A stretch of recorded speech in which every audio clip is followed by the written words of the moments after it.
नमस्कार, आप देख रहे हैं स्वराज एक्सप्रेस पर किसान बुलेटिन और मैं हूं आपके साथ अनिका आर्यन। सबसे पहले हेडलाइंस पर डाल लेते हैं एक नजर। लगातार 20वें दिन बढ़े पेट्रोल और डीजल के दाम। महंगाई के खिलाफ उत्तर प्रदेश में राष्ट्रीय लोकदल का प्रदर्शन। बढ़े दाम को वापस लेने की उठाई मांग।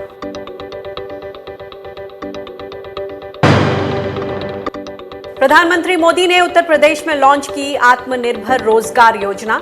शहरों से लौटे 1.25 करोड़ मजदूरों को रोजगार से जोड़ने का दावा। स्किल मैपिंग से मिलेगा 125 दिन का रोजगार। एमपी के शाजापुर में सड़ा 3000 टन गेहूं। सरकारी गेहूं के रखरखाव के इंतजाम पर उठे सवाल। अफसरों ने सहकारी समितियों और ठेकेदारों पर डाली जवाबदेही। और अनलॉक होने के बावजूद महाराष्ट्र के नासिक में नहीं सुधरे प्याज के दाम। 6 से 7 रुपए किलो बिक रहा है प्याज। घाटे से परेशान किसानों के सामने कर्ज चुकाने की चुनौती बढ़ी। और अब खबरें विस्तार से। पेट्रोल डीजल के बढ़ते दाम के खिलाफ विपक्षी दलों का प्रदर्शन जारी है। शुक्रवार को राष्ट्रीय लोकदल ने उत्तर प्रदेश में जोरदार प्रदर्शन किया। अलीगढ़ में बैलगाड़ी पर स्कूटी लादकर रैली निकाली। पार्टी का कहना है कि खेती किसानी मशीनों पर निर्भर है। ऐसे में अगर डीजल महंगा हो जाएगा तो किसान खेती कैसे कर पाएंगे। उन्होंने सरकार से पेट्रोल डीजल के बढ़ाए गए दाम को वापस लेने की मांग की। आपको बता दें कि लगातार 20वें दिन की बढ़ोतरी के साथ 1 लीटर पेट्रोल की कीमत 8 रुपए 87 पैसे जबकि डीजल का दाम 10 रुपए 56 पैसे बढ़ चुके हैं। पेट्रोल डीजल के दाम में ये बढ़ोतरी तब हो रही है जब अंतर्राष्ट्रीय बाजार में कच्चे तेल के दाम में लगातार कमी आई है। ब्रेंट क्रूड ऑयल $41 प्रति बैरल और WTI क्रूड ऑयल लगभग $39 प्रति बैरल के आसपास चल रहा है। आम आदमी बहुत बुरा हाल है। रेट बढ़ने से हमें बहुत ज़्यादा दिक्कत आ रही। किसानी में कुछ इतना मुनाफा नहीं है। ठीक है, आदमी 6 महीने में एक फसल पालता है, उसमें इतना खज्जल ख़राब होता है, इतनी परेशानी है तो साहब ही नहीं कोई। काम पे तो असर जी है, बहुत असर है। सब्जी तो हमारा वही पुराने रेट मतलब बिक रहा जो पहले बिकता था। तेल तो महंगे हो गया, आना जाना डेली लगा रहता है जी। अब तेल तो डलाना पड़ेगा, चाहे महंगा हो या सस्ता हो जी, मजबूरी है। इसके खिलाफ हरियाणा के पूर्व मुख्यमंत्री और नेता प्रतिपक्ष भूपेंद्र सिंह हुड्डा ने भी आवाज उठाई है। उन्होंने कहा कि ये आम आदमी और किसान दोनों पर भारी पड़ रहा है क्योंकि खेती का ज्यादातर काम डीजल पर निर्भर है। किसान पर मार पड़ेगी और इससे डीजल और पेट्रोल महंगा होने से ट्रांसपोर्टेशन महंगी हो जाती है। हर वर्ग पर खाद्य सामग्री भी महंगी हो जाएगी, इन्फ्लेशन बढ़ जाएगी, बड़ा भारी नुकसान होगा मेरा और किसान की लागत बढ़ जाएगी, आमदनी घट जाएगी। हरियाणा सरकार से है ये वैट जो है वापस ले, बढ़ा हुआ वैट वापस ले, जो कोरोना के समय में डीजल की कीमत बढ़ाई वो वापस लें। डीजल की बढ़ती कीमत के बीच मॉनसूनी बारिश में देरी ने उत्तर प्रदेश के शाहजहांपुर में किसानों की मुसीबतें बढ़ा दी हैं। जिन किसानों को नहरों और नलकूप से पानी नहीं मिल रहा है, उन्हें बारिश में देरी से धान रोपाई के डीजल खर्च करके सिंचाई करनी पड़ रही है। इससे धान की खेती की लागत बढ़ रही है। अब किसानों की दिक्कत है कि अगर बहुत जल्द रोपाई नहीं की तो उसके लिए धान की नर्सरी खराब हो जाएगी। डीजल में महंगाई बहुत हो गई है। अभी डीजल ले आए 72 रुपये में मिला हमें। इससे बहुत नुकसान हो रहा है हमें।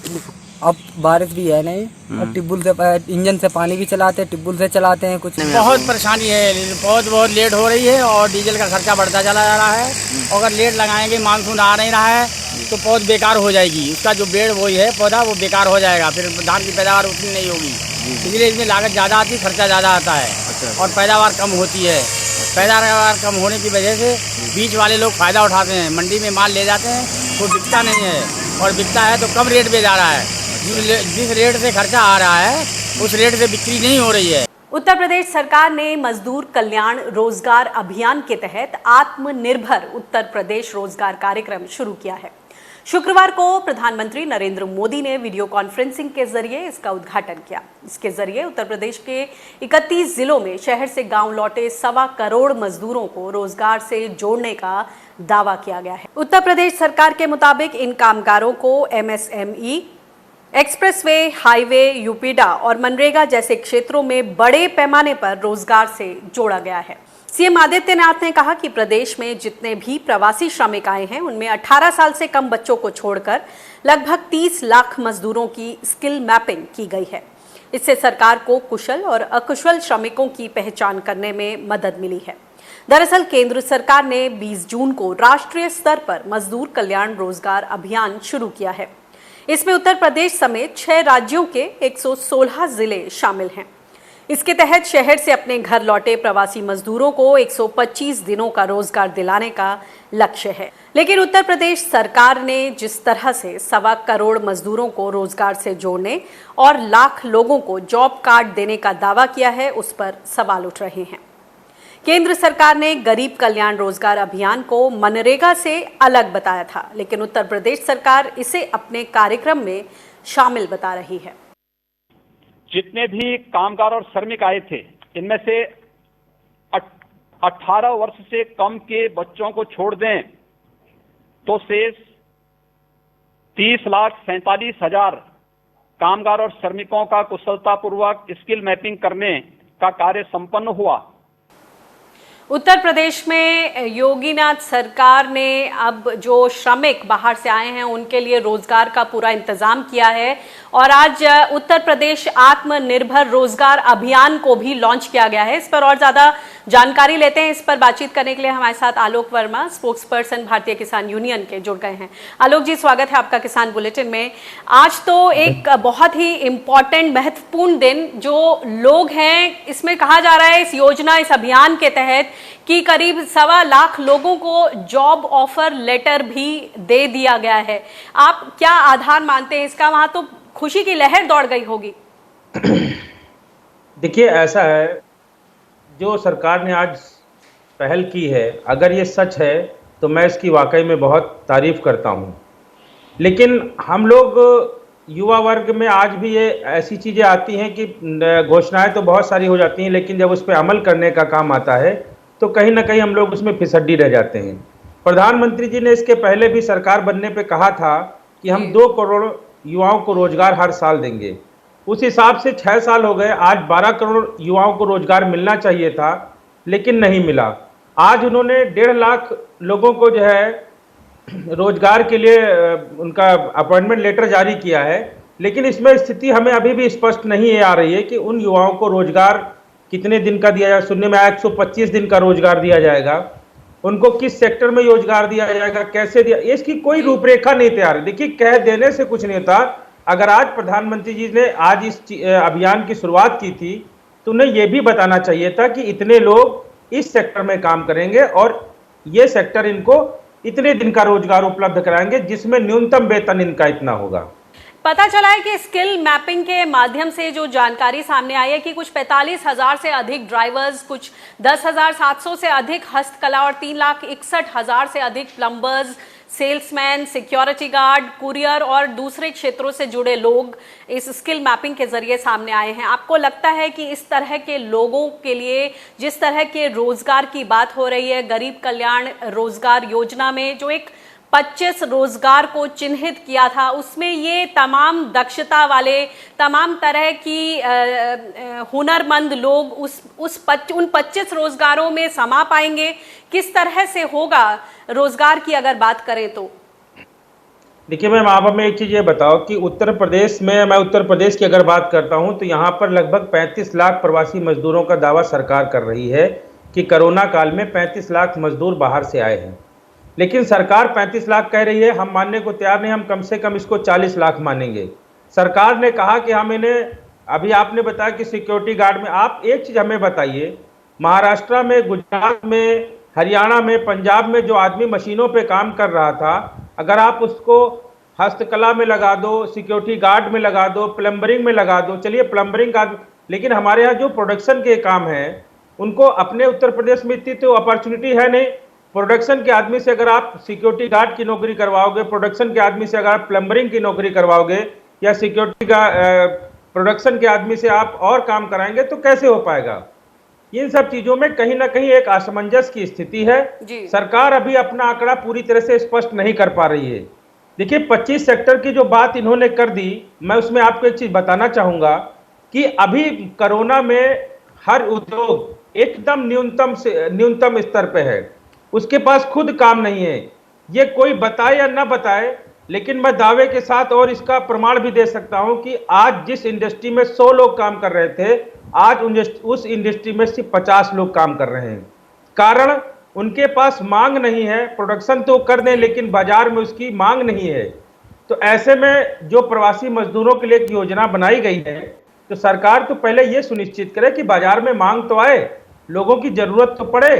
ऐसा है ही नहीं, कह देने से कुछ नहीं होता है। यहाँ तो ये भी कहा जा रहा है कि तमाम उद्योग संगठनों से बातचीत कर जो नई इकाइयां हैं, आत्मनिर्भरता पर फोकस रहेगा, नई इकाइयों में लोगों को रोजगार के मौके दिए जाएंगे। अगर ये सच है तो अगर आज इन चीजों का ऐलान किया है तो आपको लगता है कि इस तरह की दूरदर्शिता जरूर दिखाई होगी योगी सरकार ने, कि कुछ 1-1.5 महीने पहले इन चीजों पर बातचीत हुई होगी, तभी उनके आधार पर आज हम इन चीजों की बात कर रहे हैं और इनका ऐलान हुआ सामने। देखो बहन जी, बात तो यह है कि ये बात करने में तो कहीं भी पीछे नहीं रहते। हम सरकार की, हम प्रधानमंत्री जी की भी बात करते हैं। भाई जो कहा है आपने उसको करके दिखिए। प्रधानमंत्री जी ने 5-6 वादे बहुत बड़े बड़े किए थे। सबसे कहा था कि हम 2022 में किसानों की आय दोगुनी कर देंगे, नहीं हुई। इन्होंने कहा था कि काला धन वापस आएगा, 15-15 लाख रुपए सभी के खाते में आएंगे, नहीं हुआ। इन्होंने कहा था कि 2 करोड़ युवाओं को हर साल रोजगार देंगे, नहीं हुआ। आप इन्होंने कहा था महंगाई को कम करेंगे, वो कम नहीं हो रही। तो हम किस तरह मान लें भी।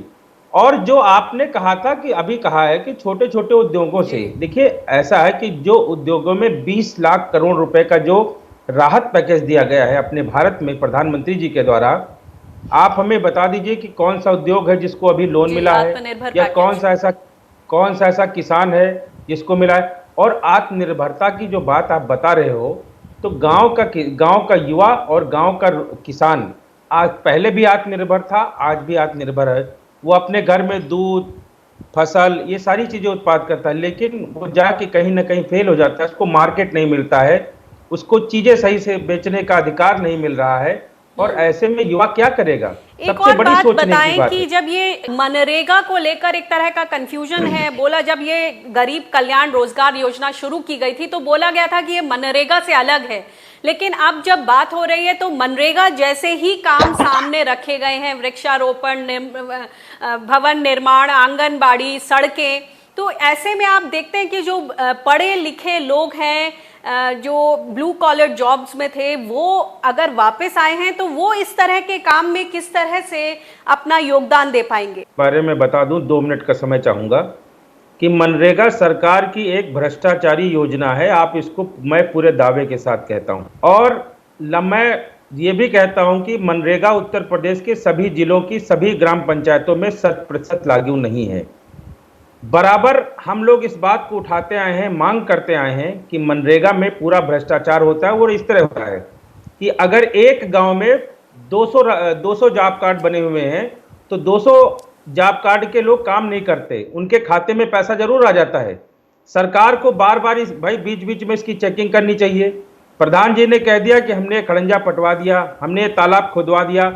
आप ये बताओ, सरकार की पहली प्राथमिकता थी कि हम तालाब पोखर को सुरक्षित करेंगे। आप चलिए मेरे साथ किसी दिन, हम उत्तर प्रदेश में ही दिखा देंगे तालाबों पे लोगों का कब्जा है। अगर तालाबों पे लोगों का कब्जा है तो कागज में वो मनरेगा में कैसे साफ हो गया? मनरेगा में तो भ्रष्टाचार होता है। और मैं आपको बता दूं, मैं लखनऊ की नौबस्ता कला ग्राम पंचायत से आता हूं और मेरे गांव में नरेगा का कोई सिस्टम नहीं है। हमारे यहाँ का जो मजदूर है वो बाहर काम करने जाता है। और जो मनरेगा में काम देने की बात आ रही है, मैं बहन जी बार बार आपको यही बात बता रहा हूं कि मनरेगा में सिर्फ गांव का काम होता है, फावड़ा कुदाल चलाने का काम होता है, और वो हमारे जो बाहर से प्रवासी मजदूर आए हैं वो इसको नहीं कर पाएंगे। ये एक प्रकार से और भ्रष्टाचार को बढ़ावा देने का काम होगा अगर इसे मनरेगा में लोगों को बढ़ाए। जी बहुत बहुत शुक्रिया इस इनसाइट के लिए, धन्यवाद। उत्तराखंड के हरिद्वार में किसानों ने अपनी जमीन के उचित मुआवजे की मांग को लेकर बेमियादी धरना शुरू कर दिया है। ये मामला रुड़की हरिद्वार बाईपास हाईवे से जुड़ा है। इसे 2021 तक पूरा किया जाना है, लेकिन किसानों का आरोप है कि उन्हें अब तक पूरे मुआवजे का भुगतान नहीं किया गया है। किसानों ने अपनी मांग पूरी होने तक धरना जारी रखने का ऐलान किया है। 6 साल से ये आश्वासन दे तुम सहमति पर दे, हम सहमति पर दे रहे, बार बार रिसीव करा रहे, उसके बाद तुम्हारा धीरे रखा है प्रोल आए। कल हमें कह रहा है कि तुम्हारा कुछ नहीं होता, कोर्ट से करो, इसलिए हमने धरना प्रदर्शन जारी कर दिया। जब तक काम नहीं होगा धरना प्रदर्शन जारी रहेगा। सरकार ने भले ही लॉकडाउन के बाद अनलॉकिंग की प्रक्रिया शुरू कर दी हो, लेकिन इससे किसानों को खास राहत नहीं मिल पाई है। महाराष्ट्र के नासिक में प्याज किसानों को गिरते भाव से भारी घाटा उठाना पड़ रहा है। लासलगांव प्याज मंडी में प्याज की आवक बढ़ने के साथ इसके दाम 6 से 7 रुपए किलो तक आ गए हैं। इससे किसानों के लिए लागत निकालना मुश्किल हो रहा है। खासतौर पर कर्ज लेकर खेती करने वाले किसानों के सामने मुश्किल आ गई है कि वो इतने कम दाम पर फसल बेचकर कर्ज कैसे चुकाएंगे। वहीं व्यापारियों का कहना है कि प्याज की मांग ना होने से दाम गिर रहे हैं। कल का मार्केट था 600, 700, 750, आज का 600-700 ही है, उससे ज़्यादा बढ़ नहीं रहा है मार्केट। क्या वजह है मार्केट न बढ़ने की? अभी क्या है, जितना व्यापारी को ऑर्डर है उतना ही प्याज व्यापारी खरीदी कर रहे हैं, और जो कोरोना की वजह से लॉकडाउन हुआ है, पब्लिक कभी बाहर निकलती है कभी नहीं निकलती है, खाने वाले भी तो चाहिए। मैं सुबह इंदौर से वो लासलगांव प्याज मंडी में आया था मैं सुबह, तो मुझे वो व्यापार लोग कम रेट में मांग रहे हैं, तो 400-500 रुपये टन से 400-500 टन से मांग रहे हैं हमको, तो हमको कुछ परवड़ रहा नहीं। 15 किलोमीटर में उधर से इंदौर से आया मैं भाई वो मंडी में, लासलगांव मंडी में, तो मुझे कुछ भी रेट में मांग रहे थे, हमको परवड़ रहा नहीं। और मैंने 6 एकड़ ज़मीन में प्याज लगाई थी, तो प्याज को रेट भी नहीं मिल रहा, और मैंने बैंक से कर्जा लिया था, तो कर्जा भी मेरा चुक रहा नहीं, तो मुझे कैसा करेंगे। और मजदूर अभी 3 एकड़ प्याज किया था हमने, लेकिन उसका भाव भी नहीं निकल रहा है। अभी 3 महीने हो गए कोरोना की वजह से हमने रोका था, लेकिन अभी बारिश हो रही है, ये प्याज रखने के लिए जगह भी नहीं है, वो चाली रहती है कांदा की चाली, उसके लिए अलग किराया देना पड़ता है, इसलिए हमने वो निकाला है। अभी कैसा है ना, अभी टेम्परेचर ऐसा है तो प्याज सड़ रहे हैं, इसलिए हम बेच रहे हैं, लेकिन मार्केट में उसको भाव भी नहीं है। अभी हमारा जितनी लागत हुई है वो भी नहीं निकल पा रही है। कम से कम हमारी एकड़ के लिए 20 से 25 हज़ार रुपये हमारा निकला है, और लोगों के लिए भी उसका पेमेंट नहीं निकल पा रहा है। ऐसी हमारी मजबूरी। आपको कितना रेट मिला प्याज का आज मार्केट में? प्याज का 600-700 रुपये मिला है। उससे हमारी लागत भी नहीं निकल पा रही है। अभी जो घर से जो खेती से हम मार्केट में प्याज लेके आते हैं, उसका किराया भी उससे नहीं हो पा रहा है। आपको बता दें कि केंद्र सरकार ने किसानों को अच्छा दाम दिलाने के लिए प्याज, आलू और टमाटर के लिए पहले से लागू ऑपरेशन ग्रीन योजना को अब सभी सब्जियों के लिए बढ़ा दिया है। इसके तहत स्टोरेज और ट्रांसपोर्ट पर 50% की सब्सिडी दी जानी है, लेकिन ये लाभ तभी मिलेगा जब फल सब्जियों की कीमत कटाई के वक्त अपने 3 साल के औसत भाव से नीचे आ जाए, या फिर बीते साल की तुलना में 15% से ज़्यादा भाव कम हो जाए, या फसलों के दाम सरकार से तय कीमत से नीचे आ जाए। सवाल उठता है कि प्याज किसानों को ऑपरेशन ग्रीन योजना का लाभ क्यों नहीं मिल पा रहा है, जबकि बीते साल दिसंबर में प्याज के भाव आसमान छू रहे थे। मध्य प्रदेश की शिवराज सरकार ने इस साल देश में सबसे ज़्यादा गेहूं खरीदने का दावा किया है, लेकिन खरीद केंद्रों पर गेहूं भीगने और सड़ने की खबरें लगातार आ रही हैं। ये तस्वीरें शाजापुर जिले के सरकारी खरीद केंद्रों की हैं। यहाँ पर 25 से ज़्यादा खरीद केंद्रों पर रखा लगभग 3000 टन गेहूं खराब हो गया। ये जानकारी खुद जिला सहकारी बैंक के CEO AK हरसोला ने दी है। ऐसे ही तस्वीरें सिवनी जिले से भी आई हैं। ऐसे में सवाल उठता है कि गेहूं खरीदने के साथ उसे सुरक्षित रखने के लिए सरकार ने आखिर कोई कदम क्यों नहीं उठाए। जिम्मेदारी का जहाँ तक प्रश्न है, जिम्मेदारी को एकदम से ये नहीं कहा जा सकता सोसाइटी की। सोसाइटी ने यदि नहीं ढंग से गया होगा तो सोसाइटी की जिम्मेदारी है, अन्यथा परिवहन नहीं हुआ हो और जिसके कारण गेहूं खराब हो गया तो जो क्लास होगा उसके अनुसार होगी कार्रवाई। मध्य प्रदेश में अमानक खाद बीज के खिलाफ चलाए जा रहे अभियान के तहत सैंपल्स की जांच में धांधली के आरोप लग रहे हैं। इसको लेकर किसान कांग्रेस के प्रदेश अध्यक्ष केदार शंकर सिरोही ने कृषि विभाग के संचालक को चिट्ठी लिखी है। इसमें उन्होंने कहा है कि अधिकांश जगह जांच अभियान के तहत जुटाए जा रहे नमूनों को बदलकर उनकी जगह मास्टर नमूने भेजे जा रहे हैं। इससे वो लैब से पास हो जाते हैं। ये सब कृषि विभाग के अफसरों की मिली भगत से हो रहा है। केदार शंकर सिरोही ने मांग की है कि अब तक जिन जगहों से एसएसपी उर्वरक के सैंपल्स लिए गए हैं, उन्हीं जगहों से कम 30% नमूने दोबारा लिए जाएं और उनकी विशेष निगरानी में जांच कराई जाए ताकि हकीकत सामने आ सके। और इस पर और ज्यादा बातचीत करते हैं। हमारे साथ किसान नेता केदार सिरोही मध्य प्रदेश से जुड़ गए हैं। केदार जी, ये बताएं कि अमानक खाद बीज के खिलाफ चलाए जा रहे अभियान के तहत सैंपल्स की जांच में बड़ी गड़बड़ी सामने आई है। आपने इसको पिन पॉइंट किया है, क्या है पूरा मामला? देखिए, मामला यह है कि मध्य प्रदेश में जो सिंगल सुपर फास्फेट की बिक्री हो रही है, वो मैं दावे के साथ कह रहा हूं आपकी चैनल पे, और सरकार के अगर लोग सुन रहे हो, और जो कंपनियां मार्केट में सप्लाई कर रही है, उन्हें सबके सामने मैं अभी एक प्रश्न रख रहा हूं कि अगर वो कहते हैं कि अगर वो असली खाद दे रहे हैं तो हमारे सामने जाके ऑन द स्पॉट वो उसका टेस्टिंग करा दे, दूध का दूध और पानी का पानी हो जाएगा। मध्य प्रदेश में क्या हो रहा है कि जो सिंगल सुपर फास्फेट है उसका आज की तारीख में कंजप्शन होना चाहिए था 30 लाख टन, जो गिर के हो गया है 10 लाख टन। ये इसलिए हुआ है कि पिछले सालों में जो किसान है वो सिंगल सुपर फास्फेट से दूर हटा है, क्योंकि उसकी विश्वसनीयता कम हुई है।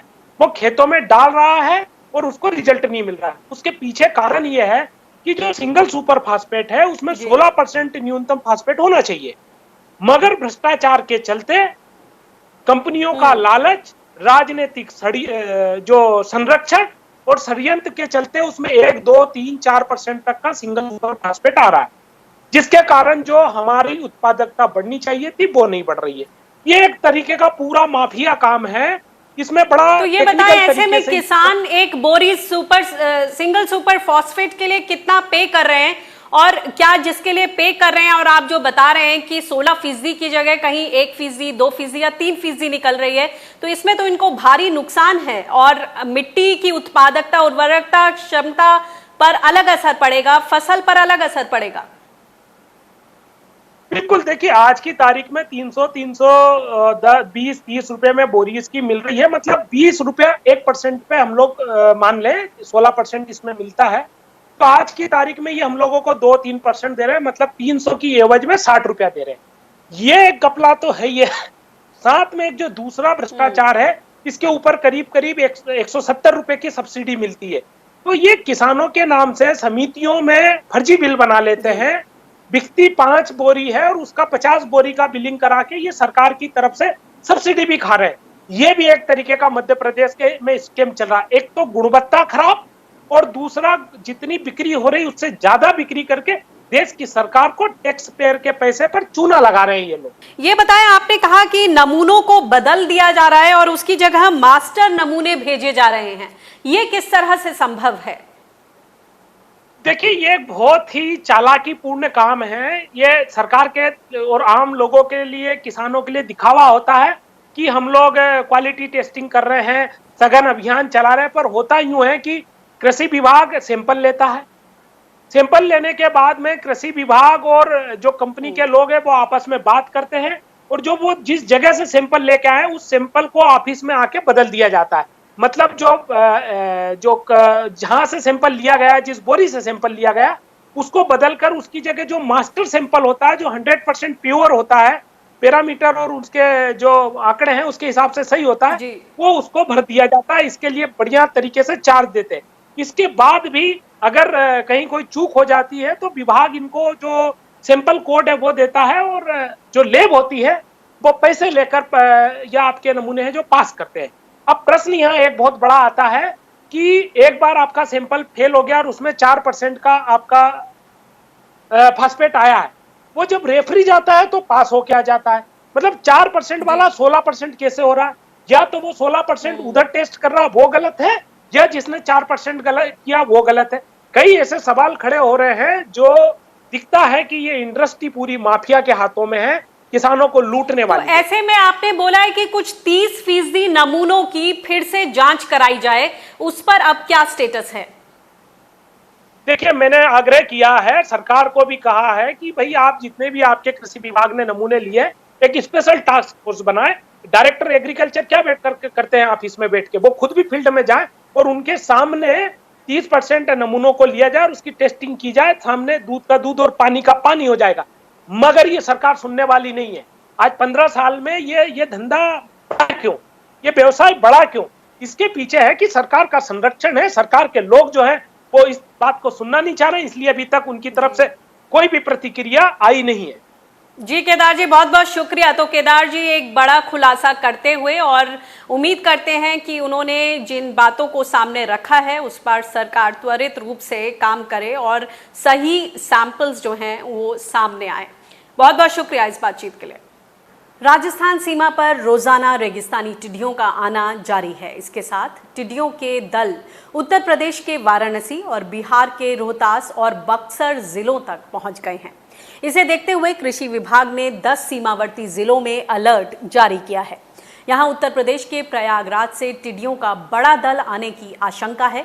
भारत में लगभग 3 दशक बाद टिड्डियों का इतना बड़ा हमला देखने को मिल रहा है। राजस्थान और उत्तर प्रदेश के अलावा मध्य प्रदेश, गुजरात और हरियाणा में भी टिड्डी दल दिखाई दे रहे हैं। संयुक्त राष्ट्र के खाद्य और कृषि संगठन ने जुलाई तक टिड्डियों के कई बड़े दस्ते आने की चेतावनी दी है। संगठन ने नियंत्रण न होने पर वयस्क टिड्डियों के अंडे देने का भी अलर्ट जारी किया है। किसान बुलेटिन में फिलहाल इतना ही। देश दुनिया की ताजा तरीन खबरों के लिए आप बने रहिए स्वराज एक्सप्रेस के साथ। मुझे दीजिए इजाजत। नमस्कार।